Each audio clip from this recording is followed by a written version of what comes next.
Ya, pemirsa, kembali lagi di Lunch Talk masih membahas amankah untuk mengkonsumsi kopi. Sebenarnya sih aman, saya harapkan tetap aman karena kita di sini sebagai penikmat kopi ya. Kalau tadi dokter bilang ada efek protektifnya juga terhadap kopi, tapi ini masih pro dan kontra nggak sih dok? Sementara ada manfaat di sini, ada kita tadi ada grafis, ada datanya meminum kopi justru menurunkan resiko stroke, tapi efek negatifnya juga justru bisa menyebabkan hipertensi. Ini kan berkaitan sebenarnya kan, stroke dan hipertensi juga berkaitan.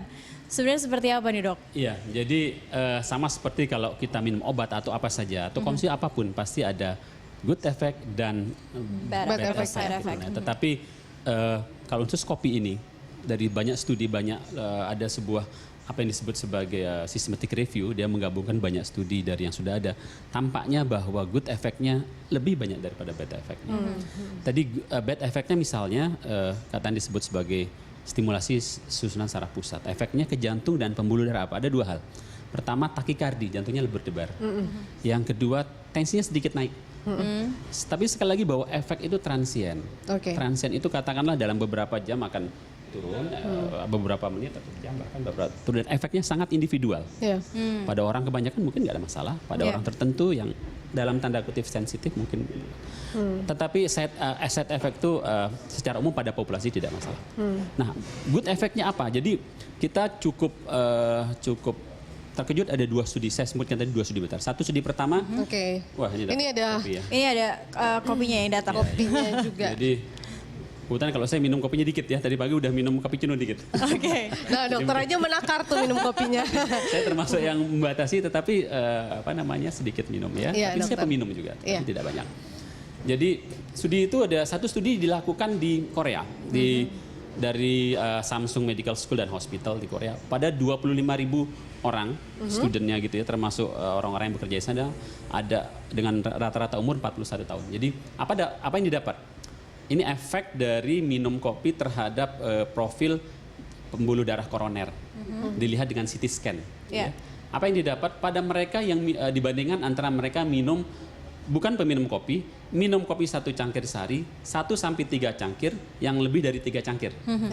Yang uniknya hasilnya adalah pada mereka yang minum lebih dari 3 cangkir sehari, kadang-kadang 4 atau 5 cangkir, didapat bahwa hasil CT scan-nya, kalsium skornya, kalsium skor itu penanda adanya mulai adanya penumpukan plak di pembuluh darah koroner.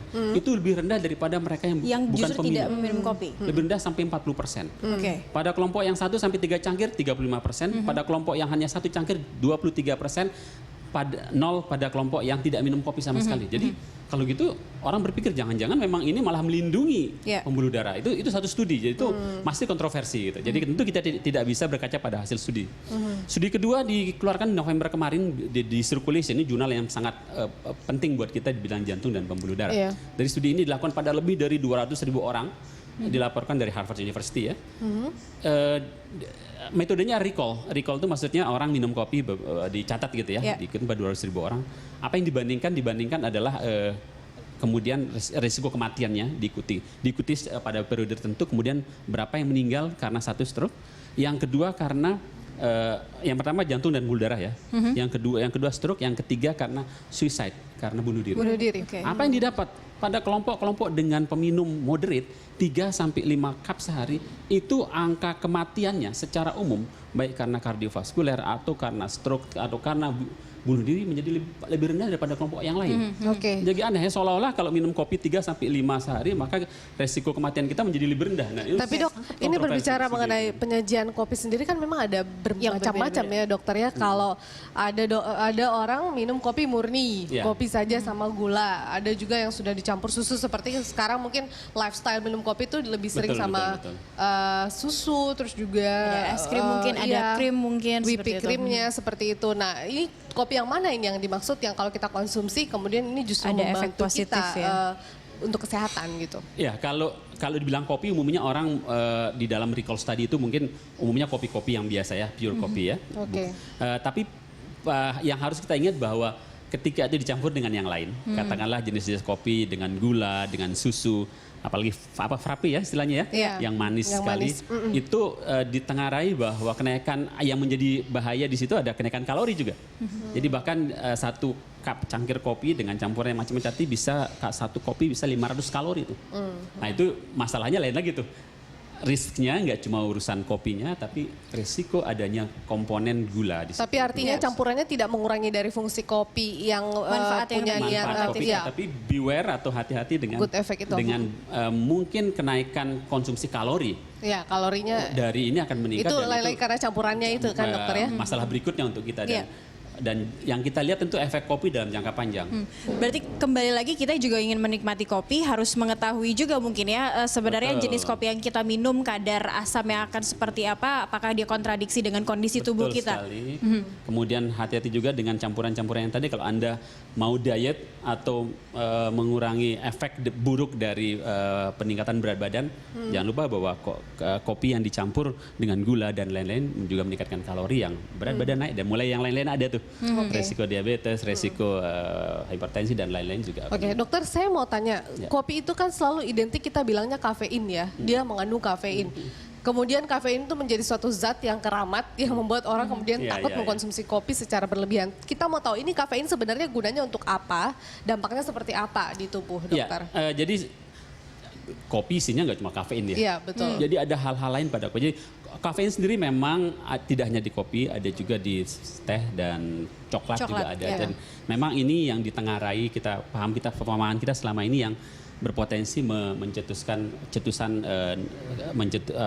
merangsang tadi yang disebut central nervous system, sistem saraf pusat. Tetapi jangan lupa bahwa dalam kopi itu ada yang lain-lain, ada hal-hal yang juga berefek baik. Salah satunya begini, dalam studi yang saya sebutkan tadi, jadi di salah satu kesimpulannya kopi itu juga dapat mengurangi terjadinya diabetes tipe 2. Loh, kenapa kok kopi menjaga diabetes?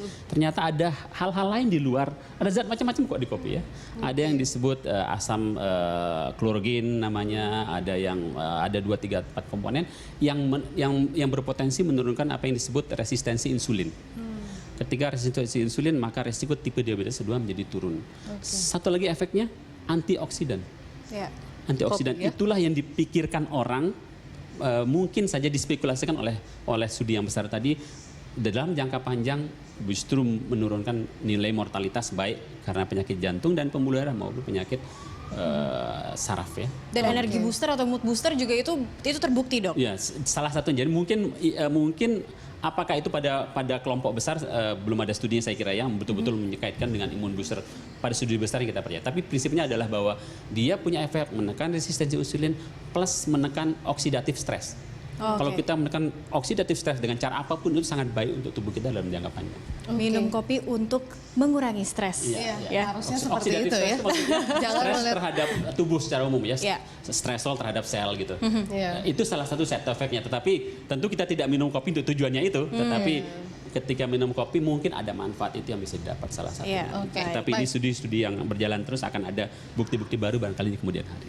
Yang penting mengkonsumsi secara sesuai takaran lah dokter ya, tidak berlebihan. Harus kita selalu ingat ya. Kita masih akan melanjutkan perbincangan Cakri dan juga dokter. Pemirsa di Livestock tetaplah bersama kami.